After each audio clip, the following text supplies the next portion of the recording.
Dare to bare your legs. 3 ways to camouflage imperfections coming up.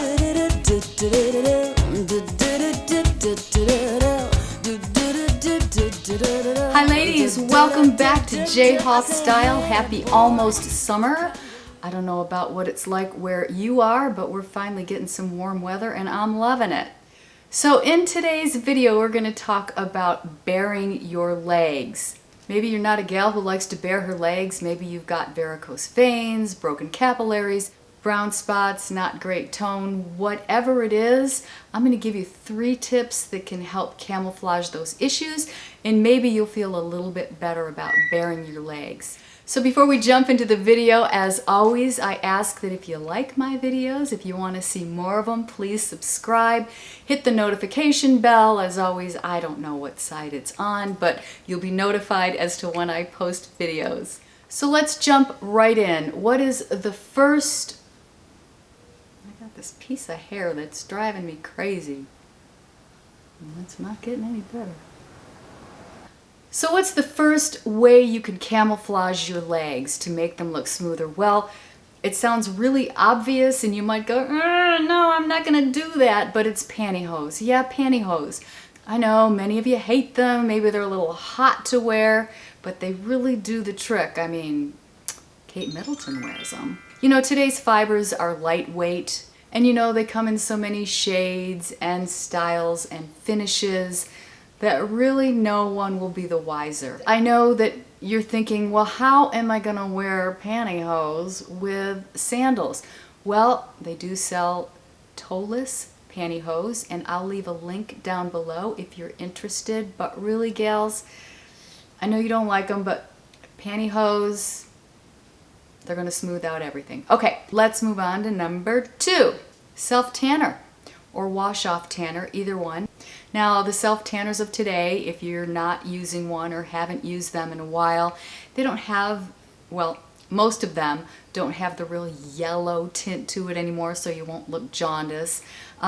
Many of them are streak-free and they don't have that smell. I remember when they first came out, there was a definite aroma to self-tanners. If you are going to use a self-tanner though, do make sure that you exfoliate your legs really well and keep them moisturized, because in my experience, I think a self-tanner can dry your legs a bit. So even after you tan, make sure that you're giving them a good coat of moisture every night.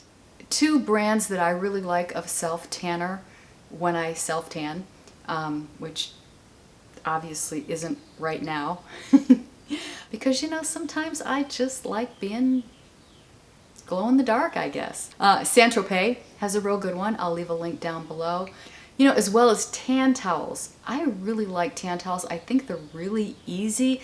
If you haven't used tan towels, do try them. You know, they come in light and dark, and I will leave a link below for them as well. If you don't want to pay a big price for sunless tanners, you don't want to invest a whole lot, there are a couple out there. Neutrogena Micro Mist and Jergens Natural Glow are 2, you know, inexpensive drugstore choices that work well. And again, I'll leave a link below for you. Now, you may not be a self-tanner kind of gal and you don't want to commit to that. You may want to go with a wash-off solution. And Saint-Tropez, or Saint-Tropez, however you say that, has a really good one as well, and I'll leave a link below. Number 3 is just body makeup. If you need more coverage, you may want to go with body makeup. Sally Hansen has an airbrush legs. I know it's really popular. You've probably heard of it. And I think it comes in a bunch of different shades as well. And Dermablend. Dermablend, you know, I've seen this at department stores, of course, and Ulta, Sephora carries it. It's a really good choice. It's a little bit more expensive. You're looking maybe $34, $35 versus maybe $15 for the Sally Hansen. It does give you a very natural coverage. It is really dense, and it will even cover tattoos. So if you have some tattoos and you want to cover them, the Dermablend is a really good way to go with that. Both of them are sweat and transfer resistant. But I do want to say, if you're going to do the body makeup, you know, start from your feet or your ankles and work your way up. That's a much easier way to blend the product. It will really alleviate, you know, streaks, marks, telltale signs. So there you have it. 3 ways you can camouflage your legs this summer so you can bear them and wear your shorts if you want to, or a shorter skirt, or a skirt with maybe a deeper slit up the side.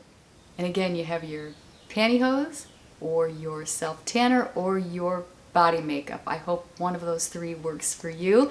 Let me know in the comments below if one of those works for you, or perhaps you have a different way that you camouflage your legs other than wearing long pants. I would like to hear about it. Please comment. And again, if you like my videos, you want to see more of them, please subscribe, hit the notification bell, and give me a thumbs up.